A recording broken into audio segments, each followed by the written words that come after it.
समाजाचे आपण देणे लागतो ही भावना सातत्याने निरंतरपणे जोपासून आपण करीत असलेल्या कामाच्या ठिकाणी 100% देण्याचा जे मोजके लोक प्रयत्न करतात त्यात श्री पंढरीनाथ केरुजी पाटील घुले यांचा नामोल्लेख करावा लागेल। पंचायत समितीत कार्यरत असताना पंढरीनाथजी घुले यांनी आपली 100% सेवा पंचायत समितीच्या माध्यमातून सर्वसामान्य लोकांसाठी दिली। खरे तर पंढरीनाथजी घुले यांच्या याच आदर्श विचाराचे अनुकरण प्रत्येकानेच करावे अशा शब्दात काल त्यांना अनेकांनी शुभेच्छा व्यक्त केल्या। निमित्त होते केंद्र प्रमुख श्री पंढरीनाथजी घुले यांच्या सेवापूर्ती कार्यक्रमाचा। संपन्न झालेल्या या कार्यक्रमास पंढरीनाथजी घुले यांचा मित्रपरिवार मोठ्या संख्येने हजर होता। संपन्न झालेल्या कार्यक्रमाचा वृत्तांत त्यांच्या कारकिर्दीवर अतिशय सुंदर प्रकाश त्यांनी टाकलाय। मी सगळ्यांना विनंती करीन तो लेख तुम्ही पण सगळ्यांनी वाचावा।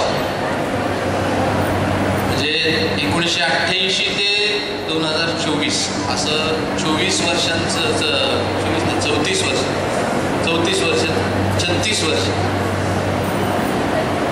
36 वर्ष शिक्षण सेवेचं काम अतिशय चांगल्या पद्धतीने घुले सरांनी केलं। 85ला 10वीची परीक्षा दिली, विशेष टॉपर होते। पूर्वीचा काळ असा होता बघा की टॉपर लोक DEDला जायचे, आता तो काय राहिलेला नाही।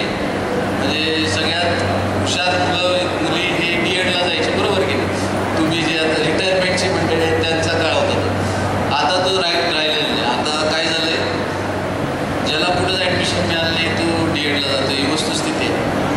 त्यामुळे खरं म्हणजे आत्ताचे जे आपले जिल्हा परिषदचे शिक्षक आहेत जे 50च्या आसपास आहेत, 45, 40, 50 या वयाचे, ते त्या काळातले त्यांचे अतिशय हुशार विद्यार्थी म्हणूनच असलेले दिसून आणि ते सगळे इकडं जिल्हा परिषदच्या यंत्रणेमध्ये वळले।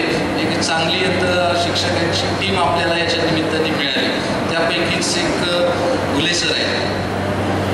कुठल्याही शिक्षकाचं कसं आहे म्हणजे शिकवणं कसं आहे किंवा एकंदरीत तो शिक्षक कसा आहे त्याचे अनेक निकष, त्यापैकी एक निकष मला असं वाटतं की तो कार्यरत असताना त्या शाळेचा पट काय होता।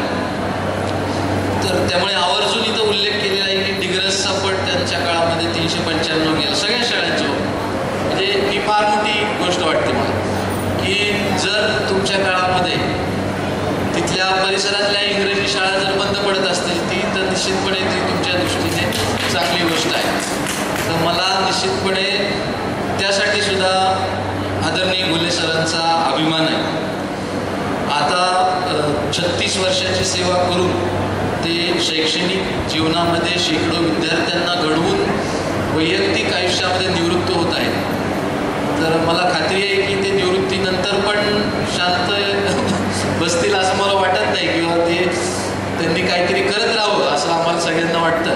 निश्चितपणे त्यांना आयुष्यात काही गोष्टी करायच्या राहून गेल्या असतील, कुठं फिरायचं काय जे काय असेल तुमच्या मनामध्ये, त्यासाठी म्हणजे सेकंड इनिंगसाठी तुम्हाला दोघांनाही उभयतांना मनापासून माझ्या शुभेच्छा देतो।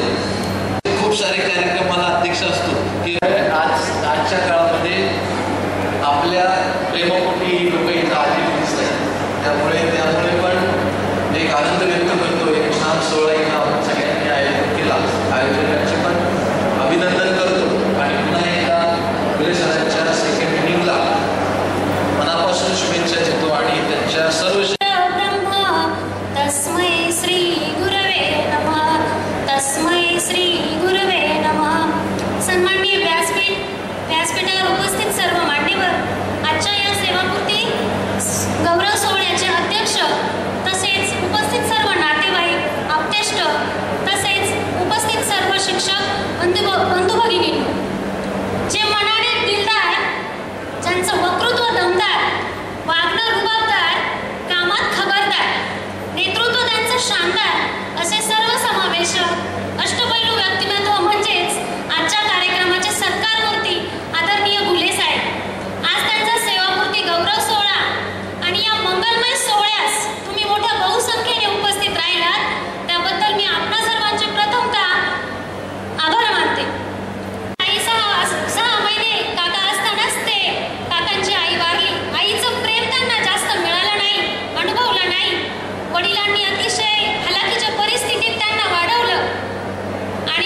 may not be a queen to her husband, but she is always a princess to her father.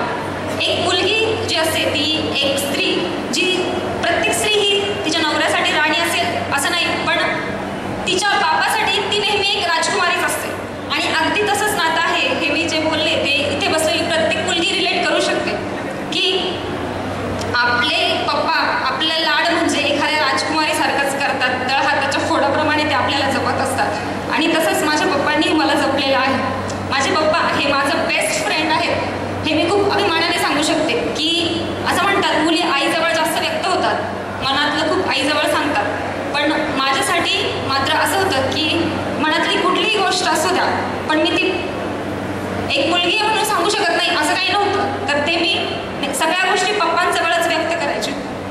माझे पप्पा असं सगळ्यांनी जी भाषणं केली त्याच्यातून तुम्हाला कळलंच असेल, एक आदर्श व्यक्ती आहेत, एक आदर्श बाप आहेत, एक आदर्श पती आहेत, एक आदर्श सासरे आहेत आता सुनांसाठी पण आणि जावयांसाठी पण, आणि आता एक आदर्श आजोबा सुद्धा आहेत. क्षण असला तरी लहानपणाकडे जर मागे जर वळून बघितलं तर त्यांना खरं आईचं प्रेम हे मिळालंच नाही. आणि त्याच्यानंतर आईचं जरी प्रेम मिळालं नसलं तरी सुद्धा जे शिक्षण घेत असताना ज्या समस्यांना सामोरं जावं लागलं, आमच्या वयाचं काही फार अंतर असं काही नाही. 1.5 ते 2 वर्षांनी मी त्यांच्यापेक्षा मोठा असायचो. मग शाळेत असताना ज्या आर्थिक समस्या यायच्या त्या समस्यांना कसं तोंड द्यायचं म्हणून या लेखामध्ये सुद्धा एक त्यांनी उल्लेख केलेला आहे. तो मी वाचल्यानंतर माझ्या लक्षात आलं की ज्या वेळेला संगमनेरला अध्यापक विद्यालयामध्ये शिक्षण घेत असताना म्हणजे कसं खर्च भागवायचा पॉकेट मनी, आणि मग त्यांनी मला सांगितलं का मला पॉकेट मनी भागवण्यासाठी काहीतरी, आणि माझ्याकडे काही नव्हतं, आम्ही दोघे शाळेतच होतो. मी त्यांना करवा मेडिकलमध्ये कामाला ठेवलं आणि 100 रुपये महिन्याला मिळायचे. पार्ट टाईम काम करायचं आणि 100 रुपये महिना मिळायचा. त्याच्यावर गुजरात वगैरे बाकीच्या सर्व गोष्टी त्याच्यावर चालायच्या. आणि एक अभ्यासून येत होतं जे शिस्त ज्याला म्हणतो, शिस्तप्रिय माणूस, कारण जनरली शिस्त कुणाला आवडत नाही, शिस्तप्रिय माणूस आहे. मी पण आज शिस्तप्रियच आहे, नाही असं नाही. मी इथून 5:45 ग्रामपंचायतीमध्ये जात असतो, 5 वाजता जात असतो. आमची ग्रामपंचायत सुद्धा 5:45 उघडलेली असते. सर्व साक्षीदार आहेत सावरगाव घुलेमध्ये सर्व. जे शिस्तीला फार महत्व आहे. स्वतः जर शिस्त बाळगली तर बाकीचे सर्व शिस्त बाळगतात. आणि म्हणून आमचे बंधू पंढरीनाथ यांच्याकडे जी शिस्त होती त्या शिस्तीमध्ये सर्व विद्यार्थी घडलेले आहेत. आणि म्हणून ते विद्यार्थी समोर येऊन त्यांचं स्वतःचं मनोगत व्यक्त करतात. माझ्याकडून कदाचित 1-2 मिनिट जास्त झाले म्हणून मी दिलगिरी व्यक्त करतो. धन्यवाद.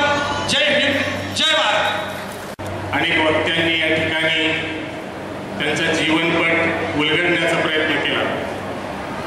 नवे तर सोमनाथ घुले सरांनी या कार्यक्रमाचे संयोजन करणारे आमचे उपशिक्षक जर सेवानिवृत्त होणार असेल ना, त्याच्या सेवानिवृत्तीच्या पत्रिका पण जातात आणि वरून फोन पण जातात. पण अधिकारी सेवानिवृत्त होणार असला ना फक्त पत्रिका जातात आणि खाली आग्रहाचे निमंत्रण लिहिलेले असते. आमच्या शिक्षकांमध्ये असा समज आहे की ही पत्रिका माहितीसाठी पाठवली जाते आणि ज्याला फोन येईल त्याने जायचं असतं. पण होते काय, केंद्रप्रमुखापासून वरच्यांना वरून मेसेज आला ते खाली लोटून द्यायचा असतो आणि तो मेसेज फॉलो केला जातो. कारण ते प्रशासकीय कामात दिरंगाई नको म्हणून ते फॉलो केलं जातं. त्यांना वाटतं सेवानिवृत्तीचं तसंच आहे, पण सेवानिवृत्तीचा कार्यक्रम हा कौटुंबिक आहे आणि भावनिक आहे. म्हणून आपण कृपया या पुढच्या सेवानिवृत्त होणाऱ्या सर्व अधिकारी कर्मचारी सर्वांसाठी माझी विनंती राहील की आपण पुढच्या काळामध्ये आपल्या माणुसकी जपण्याच्या दृष्टिकोनातून एक साधा फोन केला तर निश्चितपणे एक चांगली गोष्ट या ठिकाणी होणार आहे. पंके घुले सर खूप छान असा प्रपंच त्यांचा झालाय. सर्वांनी ते 2 सुना बोलल्या, मुलं बोलली, मुली बोलल्या. खूप चांगलं हे सगळं झालंय. उर्वरित जीवन तुमचं निश्चितपणे चांगलं जाणारच आहे. उर्वरित जीवनामध्ये तुम्हाला जे करायचे ते समाजाला, तुम्हाला, वहिनींना रुचेल पचेल असं सर्व प्रकारच्या ज्या राहिलेल्या गोष्टी असतील त्या निश्चितपणे पूर्ण करा. आपण सर्वांना निरोगी आणि निरामय आयुष्यासाठी शुभेच्छा आणि सुयश चिंतितो. धन्यवाद. 10वी नंतर DEDला गेलो.